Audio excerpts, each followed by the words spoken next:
नमस्कार, मैं प्रियंका @प्रियंका ऑफिशियल 012 आवाज़ हमारी। जी हाँ, मेरा नया यूट्यूब चैनल और मेरे नए यूट्यूब चैनल से जुड़ने के लिए आप नीचे दिए गए सब्सक्राइब बटन को ज़रूर दबाएं, बेल आइकॉन को दबाना ना भूलें और आप मुझे फेसबुक, इंस्टाग्राम और ट्विटर हैंडल पर भी फॉलो कर सकते हैं। नीचे दिए गए कैप्शंस को ध्यान से पढ़ें और उन आईडीज़ पर जाकर के आप मुझे फॉलो कर सकते हैं। आपके प्यार और प्रोत्साहन की आवश्यकता है। हाल ही में राजधानी दिल्ली में श्रद्धा मर्डर केस एक ऐसा केस जैसे ही सोशल मीडिया पर आया, पूरे देश को एक नई बहस की तरफ मोड़ करके चला गया। बहस कि आखिर लिव इन रिलेशनशिप होता क्या है, कानून इसके बारे में क्या कहता है, क्या समाज हमारा लिव इन रिलेशनशिप को अपनाता है, होना चाहिए या नहीं होना चाहिए। तो ऐसे ही कुछ सवाल और जवाब लेकर के मैं आपके सामने आई हूं और इसी बहस को आगे बढ़ाते हुए कुछ जानकारी आपको देना चाहती हूं। लिव इन रिलेशनशिप आखिर होता क्या है। जब दो बालिग लोग आपस में एक दूसरे के साथ अपनी मर्जी से एक ही छत के नीचे रहना चाहते हैं, उसको हम लिव इन रिलेशनशिप कहते हैं।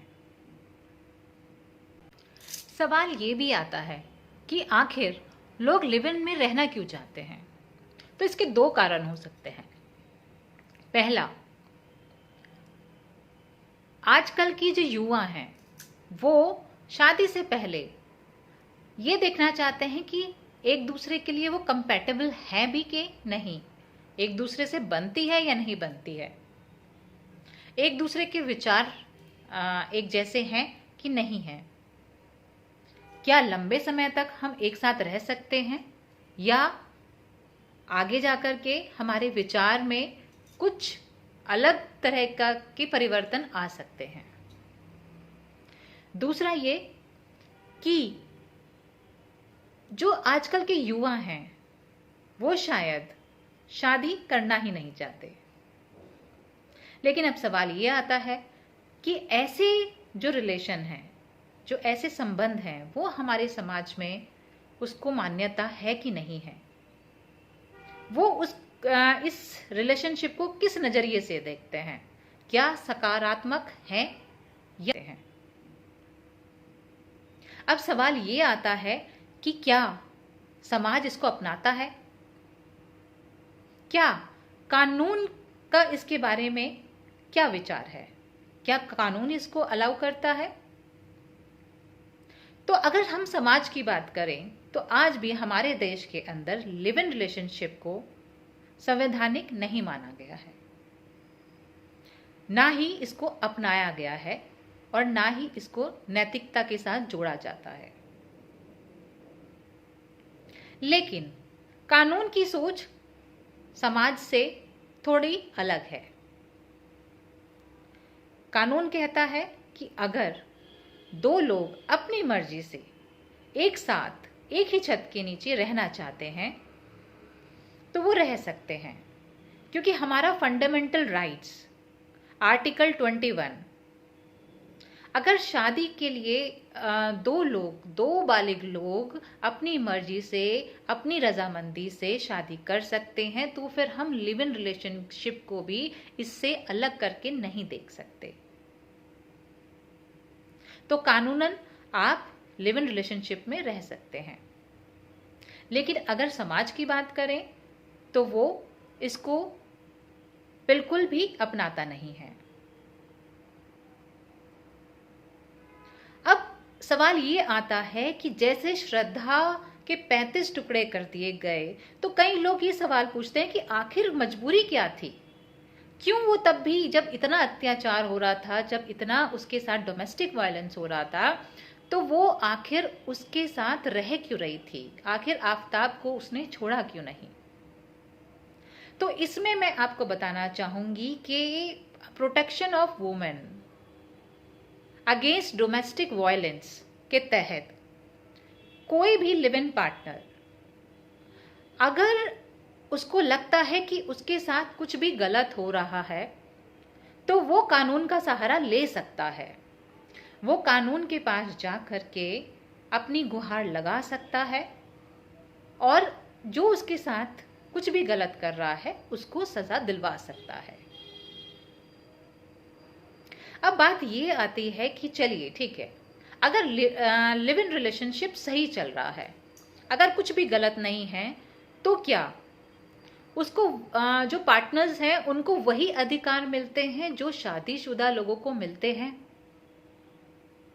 तो कानून इसके अंदर सबसे पहले तो जब लिव इन रिलेशनशिप को मान्यता 1978 में सबसे पहले जब एक सुप्रीम कोर्ट में केस गया तो उसको सबसे पहले सुप्रीम कोर्ट ने मान्यता दी कि हाँ, लिव इन रिलेशनशिप में रहना और उसके में रह करके अपने अधिकारों का भी हनन ना होने देना किसी भी देश के नागरिक का अधिकार है।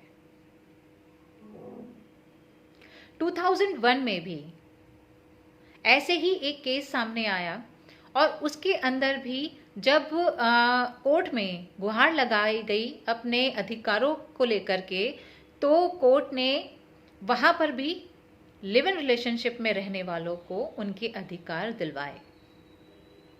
अब वो अधिकार क्या थे? अधिकार थे, अगर कोई भी शादीशुदा कपल अपनी शादी से खुश नहीं है या वो अपने पार्टनर से अलग होकर के कहीं और बाहर लिव इन में किसी और के साथ रहना चाहता है एक ही छत के नीचे, तो उसको वो करने का अधिकार है। मैं आपको यहाँ पर एक चीज और बताना चाहूंगी कि पहले लड़का और लड़की अगर लिव इन रिलेशनशिप में जाते थे और अगर कंप्लेन होती थी तो लड़कियों को वो अधिकार नहीं थे जो लड़कों को थे, लेकिन बाद में कोर्ट ने दोनों को समानता का अधिकार दिया और जितना दायित्व लड़के के ऊपर रखा गया उतना ही महिला के ऊपर भी रखा गया। अब दोनों को अधिकार हैं और दोनों ही अपनी मर्जी से लिव इन में रह सकते हैं। और अगर आप 50 साल से ज्यादा या एक लंबे समय तक एक दूसरे के साथ एक ही छत के नीचे रहते हैं तो आपके बच्चों को जो इनहेरिट प्रॉपर्टी है, अगर आपकी पहले शादी भी हुई है और आपकी पत्नी या पति मर जाता है तो वो दिवंगत जो आपके पार्टनर हैं उनकी जो इनहेरिट प्रॉपर्टी है वो भी आपको मिलती है। कोर्ट ने और हमारे देश के कानून ने आपको अधिकार दिया है कि अगर लंबे समय तक आप एक दूसरे के साथ लिव इन में रहते हैं तो आपको वो सारे अधिकार हैं जो एक शादीशुदा कपल को होते हैं। आपके बच्चों को भी वो अधिकार मिलते हैं, उनको भी राइट टू प्रॉपर्टी में हिस्सा मिलता है। ऐसे ही आप अगर शादीशुदा हैं और शादीशुदा होते हुए अगर आप खुश नहीं हैं और लिव इन में रहते हैं बिना तलाक दिए और आपकी पत्नी उसमें कंप्लेन करती है तो भी शादीशुदा पत्नी या शादीशुदा पति अगर कंप्लेन करता है तो भी लिव इन रिलेशनशिप में आपके ऊपर कोई भी सजा का प्रावधान नहीं है। हाँ, आप उनसे तलाक ले सकते हैं, लेकिन आपको वो जो लिव इन रिलेशनशिप में रहता है उनके लिए कोई भी सजा कोर्ट के द्वारा नहीं दी जाएगी। आपके प्यार और प्रोत्साहन की जरूरत है। मेरे YouTube चैनल को सब्सक्राइब करें, नीचे दिए गए सब्सक्राइब बटन को दबाना ना भूलें, बेल आइकॉन को ज़रूर दबाएं और मुझे फॉलो करने के लिए आप मेरे फेसबुक पेज, ट्विटर हैंडल और इंस्टाग्राम पर भी मुझे फॉलो कर सकते हैं। धन्यवाद।